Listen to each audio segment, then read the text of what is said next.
Ink skryf in Afrikaans webwerf www.ink.org.za September 2025 Prosa wenner. Die opstanding uit die pen van Susan Moelman. Dit was 'n aardskuddende hergeboorte.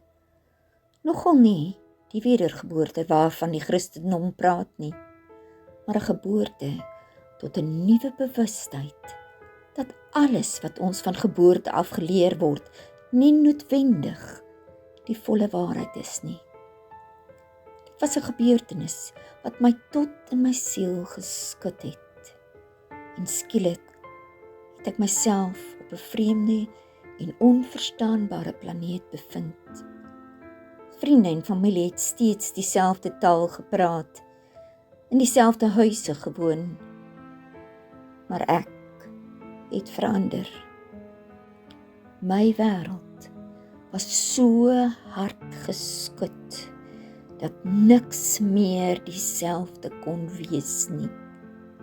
Dit was daardie dag, in die eerste dae van 'n nuwe jaar, terwyl die oggendson deur die sitkamervenster bars en die voëls baldadig in die tuin kwetter, wat ek die liggaam van my kind in sy slaapkamer ontdek het. Dis nie 'n gebeurtenis wat ek enigiemand toewens nie. Tog gebeur dit baie meer as wat die deursnee mens vermoed. En elke keer word daardie ouer gedwing om sy eerste wankelrige tree te gee op 'n pad wat hy heel waarskynlik nie in sy wilste drome voorsien het nie. Selfdood was nie iets waaroor ek ooit nagedink het nie. Dis mos iets wat met ander mense gebeur, dan nie.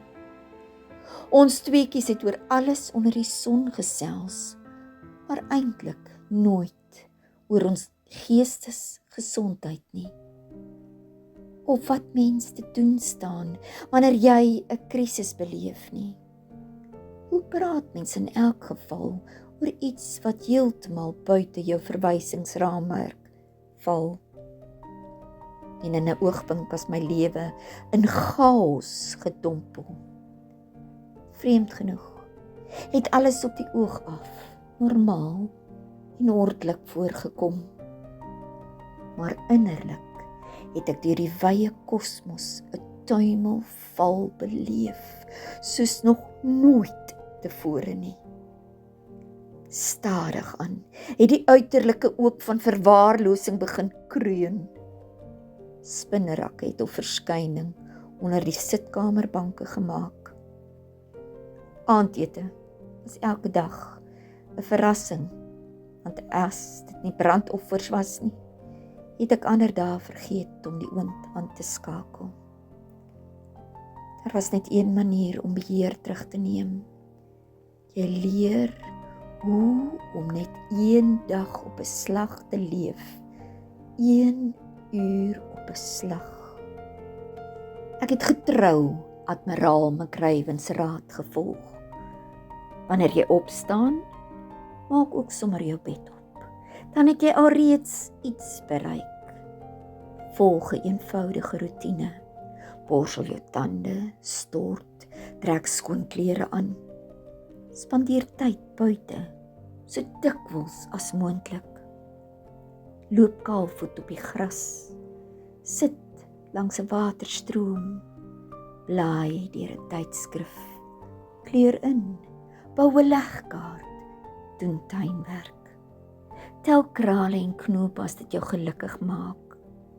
Kyk met introspektiewe oë na jou hart en lewe. Soms, eintlik dikwels, is dit nodig om groot veranderinge te maak. Hoe jou kosbare tyd gespandeer word, die rol wat vriende en familie in jou lewe speel, jou huwelik kom onder die vergrootglas. Jy mag dalk jou geloof bevraagteken en sommer ook alles wat jy by jou ma geleer het.